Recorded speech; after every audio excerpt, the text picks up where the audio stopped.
On s'approche de Nancy et je crois que nous sommes en Meurthe-et-Moselle. C'est officiel. Oui, ça y est, nous y sommes. Donc chef-lieu Nancy, où nous courons, si je puis dire.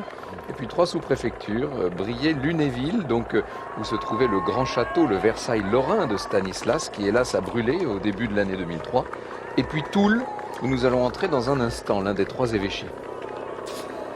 On va retrouver Thomas Vauclair. Thomas, je crois que vous avez aperçu une voiture de l'équipe Jumbo-Visma sur le bord de la route. Qu'est-ce que cela signifie ? Oui, déjà c'est surprenant parce qu'on n'avait pas de Jumbo-Visma dans l'échappée. Alors déjà une précision, l'écart est tombé à moins de 50 secondes. J'aperçois, là on est dans une partie montante, j'aperçois le peloton juste derrière les échappées. Ça commence à s'agiter au niveau des régulateurs pour qu'ils fassent un peu le ménage avec les véhicules.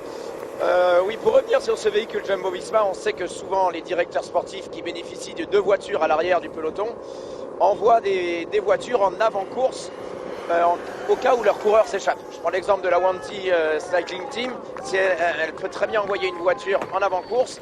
Au cas où un de leurs coureurs a prévu de s'échapper, eh bien, elle n'a pas besoin de doubler le peloton en faisant prendre des risques aux coureurs. Elle se place simplement derrière l'échappée une fois que celle-ci rattrape la voiture. Mais la Jumbo-Visma n'avait pas l'ambition, tout comme la Bora Hansgrohe n'avait pas l'ambition, qui est stationnée sur le côté au moment où je vous le parle.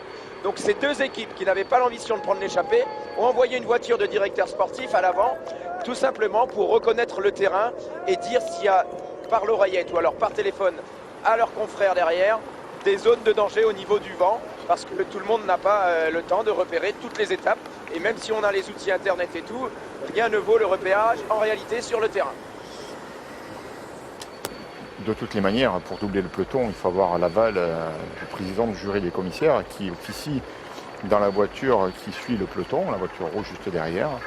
Donc c'est lui qui régule le flux des véhicules, qui autorise ou pas un véhicule de passer. Alors allez voir si ça se passe bien devant, c'est pas une raison suffisante pour demander le passage, il faut aller soutenir un coureur. Donc je m'interroge un peu sur la véritable raison en fait du passage de ces véhicules. Oui, surtout que toutes les équipes ont des voitures avant-course, que ce soit avec des soigneurs ou des invités même. Des entraîneurs, des invités, où ils font le parcours évidemment du départ jusqu'à l'arrivée. Et ils donnent des informations évidemment aux directeurs sportifs. Par exemple, voilà, une arrivée au sprint, parfois vous pouvez prendre un rond-point des 2 côtés. Et il y a toujours un côté qui est plus rapide que l'autre. Eh bien, ça sert à ça, les repérages.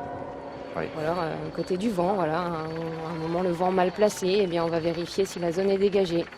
Et c'est des informations très importantes. Ces véhicules, c'est vrai, d'équipes qui parfois font des relations publiques avec des invités sont pilotés par des anciens coureurs.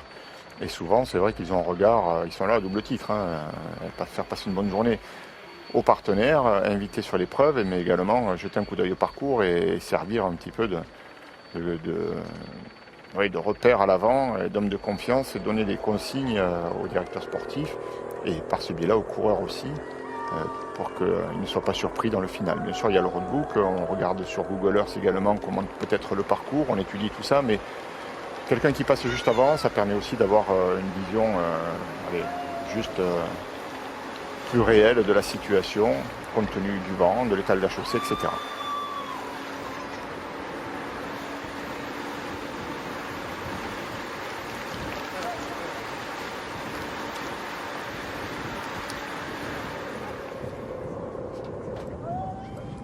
Les échappés,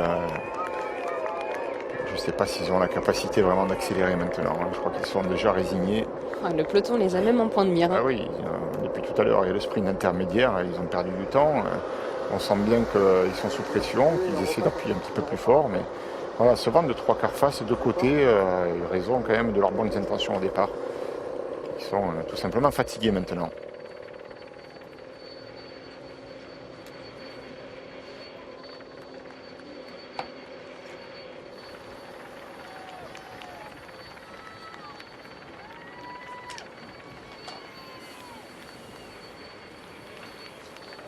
Je parle de groseille tout à l'heure. J'ai très envie de Mirabelle, là. C'est évidemment le fruit, la reine. La Mirabelle est la reine de Lorraine, on le sait. Rapportée, cette Mirabelle, par René de Bar, par René d'Anjou, dont je vous parlais tout à l'heure, au XVe siècle, et qui a prospéré dans la région au point de devenir un véritable élément d'exportation de la région Lorraine. 70% des mirabelles produites dans le monde viennent de Lorraine. On en fait aussi une eau de vie, bien sûr. On va retrouver Thierry à l'arrière qui est avec le directeur sportif d'Arkea Samsic. On va parler d'André Greipel, bien sûr, Thierry. Non, je suis venu taper une tarte à la Mirabelle en fait chez Arkea parce qu'il m'a donné Franck Ferrand. Ah oui. Non, sérieux, Yvon, on y va tout droit. Alors d'abord, la première question, est-ce que cette dernière côte là répertoriée peut être embêtante pour les sprinteurs ou pas? Ah oui, elle peut être embêtante dans la mesure où il y a des équipes qui n'ont pas vraiment un sprinter du calibre de Groenewegen ou Viviani. Donc peut-être qu'ils auront intérêt, eux, à ce que ça monte vite pour éliminer certains sprinters. Comment? Alors vous avez déjà donné 2 noms, à mon avis, c'est vos favoris, c'est ça? Ça fait partie de mes favoris. Ouais. Bon, vous avez quand même un favori dans votre voiture. On se pose beaucoup de questions sur André Greipel qui a été embauché dans votre équipe pour gagner, notamment sur le Tour de France par exemple. Il n'a pas beaucoup gagné depuis le début de l'année. On se pose pas mal de questions, vous aussi? Ah, nous, on s'en pose pas. Nous, on s'en pose pas à partir du moment où il nous a dit qu'il était prêt pour le Tour, qu'il était motivé et qu'il était prêt physiquement. Je pense qu'aujourd'hui, c'est une étape qui peut lui correspondre et qui doit lui correspondre. Donc, on attend beaucoup d'André aujourd'hui. Ouais, le final lui correspond bien. C'est un peu Groenewegen, c'est le même type que Greipel, ça leur correspond bien aujourd'hui. Ouais, je pense que quand on est à 100% de ses capacités, c'est pas une côte de 3 km, même si ça doit monter vite, André doit passer ce genre de boss. Un petit mot, la rumeur Bouhanni, c'est de la pression, c'est de l'intox, c'est de l'info? Je sais pas, j'en sais pas plus que vous. Oh bah ça va alors, merci. Merci Thierry.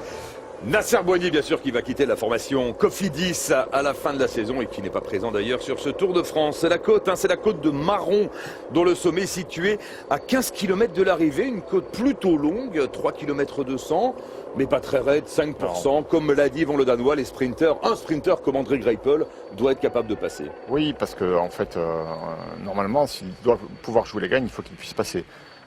Parce que cette cote, 5%, ça va monter vite en rythme régulier. Pourquoi? Parce que c'est pas non plus des pourcentages suffisamment sévères pour passer une attaque violente et aller tout seul à l'arrivée comme l'a fait Alaphilippe l'an dernier.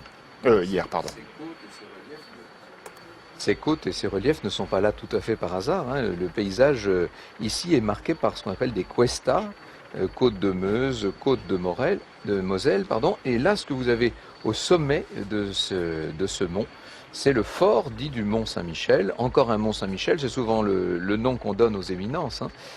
Ce fort, depuis cette éminence en tout cas, les Prussiens avaient beaucoup bombardé Toul pendant la guerre de 1870 et c'est une des raisons pour lesquelles on a construit dans la suite même de la guerre ce fort qui a été bâti de 1874 à 1878.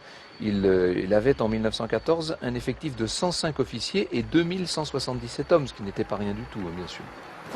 Et qu'il est semi-enterré, il en reste d'assez beaux vestiges. Ce serait très passionnant de faire un tour de France des fortifications. Vous savez, tous ces murs, tous ces forts, ces fortins, toutes ces positions avancées un peu partout, nous en disent beaucoup, non seulement sur l'histoire de la France, mais aussi sur les reliefs et sur les sous-sols.